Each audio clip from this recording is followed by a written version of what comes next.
আজ আমি আপনাদের নিয়ে এসেছি গাইবান্ধা জেলার পলাশবাড়ি উপজেলার শ্রী শ্রী রাধা গোবিন্দ মন্দিরে।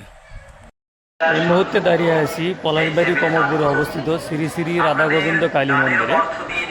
বন্ধুরা আমার সঙ্গেই থাকুন, পুরো মন্দিরটি আমি আপনাদেরকে ঘুরে ঘুরে দেখাবো। তো আগে বলে রাখি, ধর্ম যার যার তার কাছে বড়। যদিও সনাতন আমার ধর্ম না, তারপরে দর্শনীয় স্থান হিসেবে আজকে আমি এটা দেখতে আসছি। সবাই আমার সঙ্গেই থাকুন।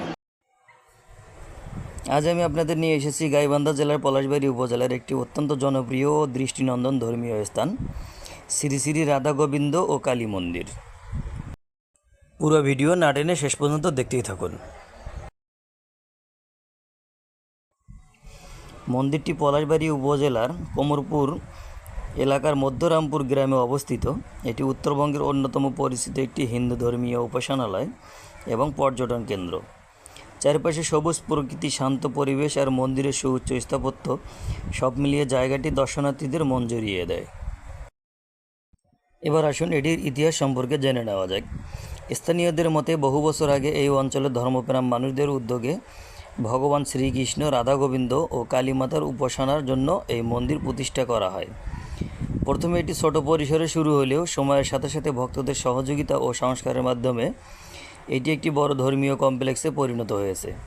বর্তমানে এখানে নিয়মিত পূজা অর্চনা, ধর্মীয় অনুষ্ঠান ও বিভিন্ন উৎসব অনুষ্ঠিত হয়। এটির প্রতিষ্ঠা করেন শ্রী হরিদাস বাবু।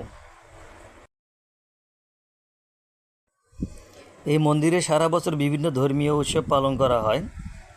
বিশেষ করে জন্মাষ্টমী, রাস পূর্ণিমা, দোলযাত্রা এবং কালী পূজার সময় এখানে বিশাল ভিড় হয়। দূর দূরান্ত থেকে হাজার হাজার ভক্ত এখানে এসে পূজা দেন এবং মন্দির প্রাঙ্গণে এক ভিন্ন ধর্মীয় আবহাওয়া সৃষ্টি হয়। এই উৎসবগুলো শুধু ধর্মীয় নয়, বরং স্থানীয় সংস্কৃতি ও ঐতিহ্যের অংশ হয়ে উঠেছে। মন্দির প্রাঙ্গণটি বেশ বিস্তৃত এবং সুন্দরভাবে সাজানো। ভিতরে মূল মন্দির ছাড়াও ছোট ছোট স্থাপনা রয়েছে, ভক্তদের বসার জায়গা এবং খোলা প্রাঙ্গণ রয়েছে। মন্দিরের কারুকার্য ও নকশা খুবই আকর্ষণীয়, যা দর্শনার্থীদের সহজে মুগ্ধ করে তোলে। সূর্যের আলো পড়লে পুরো মন্দির যেন আরও উজ্জ্বল হয়ে ওঠে। তো এখন আসি কিভাবে এখানে যাবেন। গাইবান্ধা শহর থেকে পলাশবাড়ি মন্দির প্রায় 25 কিলোমিটার দূরে অবস্থিত। গাইবান্ধা শহরের কেন্দ্রীয় এলাকা থেকে সহজে বাস, সিএনজি বা অটো পাওয়া যায়। এসব যানবাহনে করে পলাশবাড়ি বাজারে পৌঁছতে হবে। তারপর সেখান থেকে কমরপুর থেকে মন্দির। ঢাকা বা দেশের যে কোনো জেলা থেকে আসলে প্রথমেই পলাশবাড়ি শহরে আপনাকে নামতে হবে অথবা কমরপুর নামক স্থানে। এরপর সেখান থেকে অটো বা সিএনজি অথবা রিকশায় করে আপনি মন্দির প্রাঙ্গণে যেতে পারবেন। যারা ভ্রমণ ও ফটোগ্রাফি ভালোবাসেন তাদের জন্য এই মন্দিরটি একটি অসাধারণ জায়গা। প্রকৃতি, স্থাপত্য আর ধর্মীয় পরিবেশে সব কিছুর মিশেলে এখানে কাটানোর সময় সত্যি মনকে শান্ত করে তুলবে। মন্দিরের আশেপাশে ছোট ছোট দোকান রয়েছে, যেখানে ভক্তরা পূজার সামগ্রী, প্রসাদ ও নাস্তা সহজেই কিনতে পারেন। উৎসবের সময় পুরো এলাকা যেন এক উৎসবমুখর মেলায় পরিণত হয়েছে। পান, সিগারেট, চা, নাস্তা, ছোট দোকান, ভ্রমণকারীদের জন্য হালকা খাবারের দোকান সবই আছে এখানে। সব মিলিয়ে পলাশবাড়ির রাধা গোবিন্দ ও কালী মন্দির শুধু একটি ধর্মীয় স্থান নয়, বরং এটি উত্তরবঙ্গের একটি ঐতিহ্যবাহী দর্শনীয় স্থান।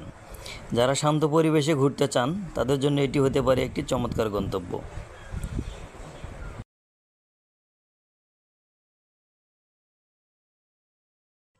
তো পুরো ভিডিওটি দেখার জন্য আপনাকে অসংখ্য ধন্যবাদ। আজকের মতো এখানেই শেষ করছি।